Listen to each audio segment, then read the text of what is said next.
investing in education and jobs for our kids, not jails or incarceration.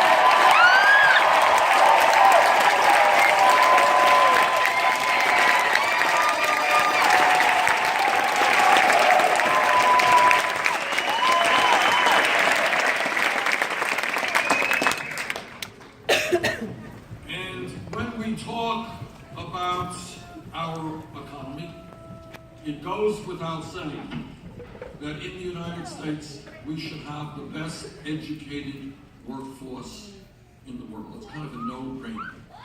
And the truth is, 30 or 40 years ago, we did. The other truth is, today, we do not. It is beyond my comprehension that today in New Hampshire, in Vermont, all over this country, we have hundreds of thousands of bright young people who have the desire, who have the ability, who have the qualifications to go to college, but are unable to do so for just one reason. Their families lack the funds.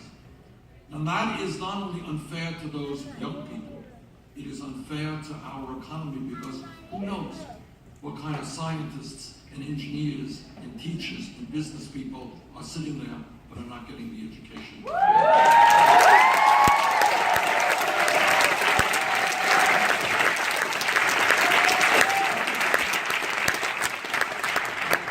About 150 years ago, very brave people, very intelligent people with a lot of foresight, they said, you know what, we gotta fight for public education.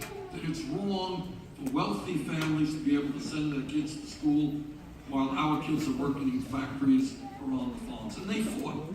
And they said, we are going to establish public education in New Hampshire and Vermont, all over this country, for kids from the first grade through the 12th grade. That was an extraordinary achievement. The world has changed over the last 100 years. And today, in many respects, a college degree is the equivalent of what a high school degree was 50, 60 years ago in terms of making it into the middle class and getting a decent job.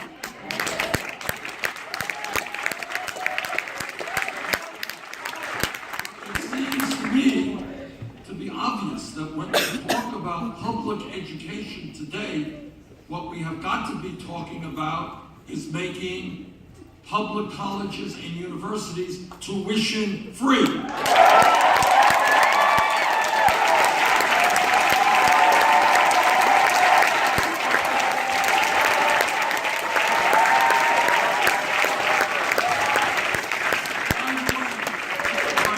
was less expensive to send a kid to the University of New Hampshire than lock them up. I prefer to send them to the University.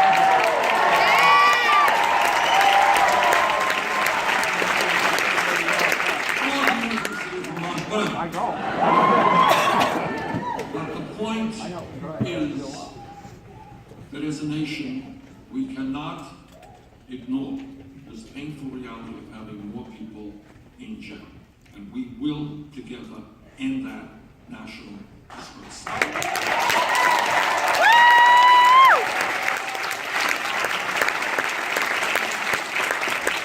How many people in this room are carrying student debt now? How much are you carrying? How much? Stand up. Yeah, Jesus. Say it out loud. 183,000.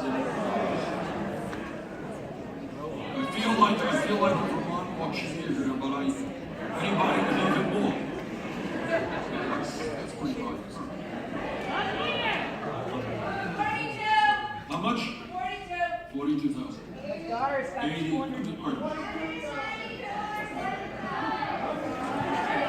All right, you win.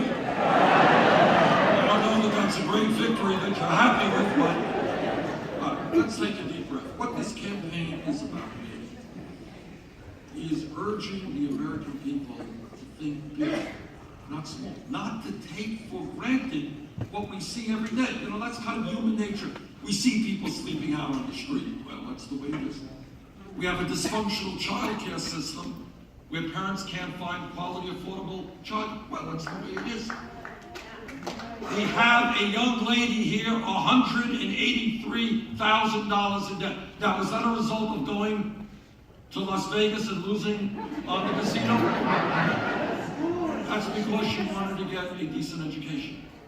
Stop and think for a minute. What insanity is it that we are punishing people like this young woman and millions of others around this country because they wanted to do what every human being should do and get as much education as they should?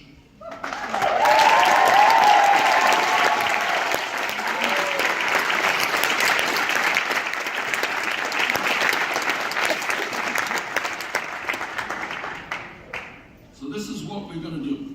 What we're going to say is right now, people who are carrying a lot of debt also very often are paying very high interest rates on that debt.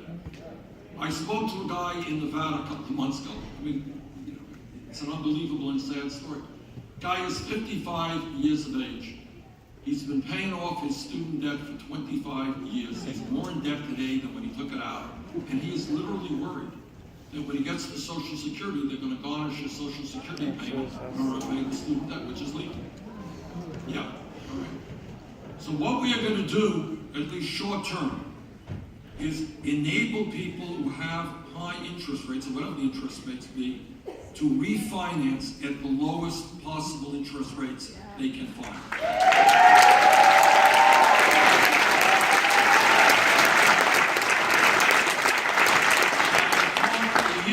What you got now is you have people paying 6, 8, 10% interest rates on student debt, yet you can refinance your home for 3 or 4%. People should have the right to get the lowest interest rates they can. It will save them very substantial sums of money in terms of student debt. Now, I am often criticized. Every day I'm criticized. Here's one of the major criticisms. You know, Bernie, that sounds great. You're going to help this young lady over there. You're going to reduce the student debt. You're going to make sure that the young people in this country can go to college tuition-free. Hey, thank you, Santa Claus. That's great. How are you going to pay for all of these things? Well, I will tell you how we are going to pay for all of these things. We are going to impose a tax on Wall Street speculation.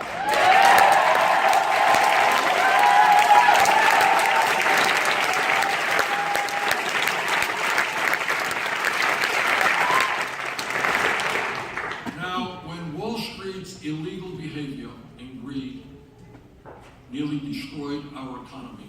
You were kind enough to bail them out. Very nice of you. I don't know how many of you wanted to go to Congress against my vote, bail them out. All right. Now,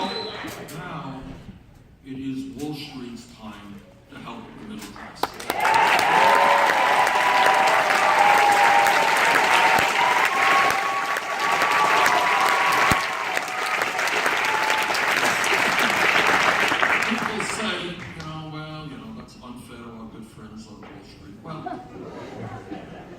Here is the reality, and this is an important point. When people tell you what we can afford to do and what we can't afford to do, and I'm being criticized a whole lot for this.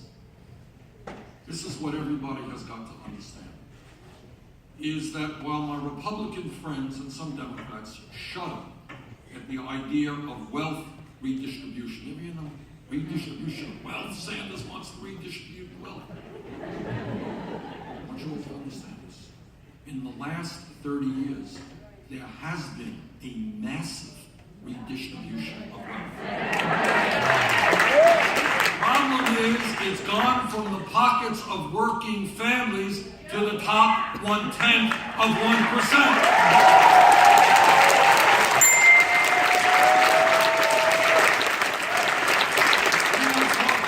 Trillions of dollars in wealth. I don't see the Wall Street Journal, or the Washington Post, or any of the establishment elite having very much concern about that redistribution of wealth. It is okay when it goes from the middle class to the top 1/10 of 1%. Well, I think maybe it's time that it goes the other way.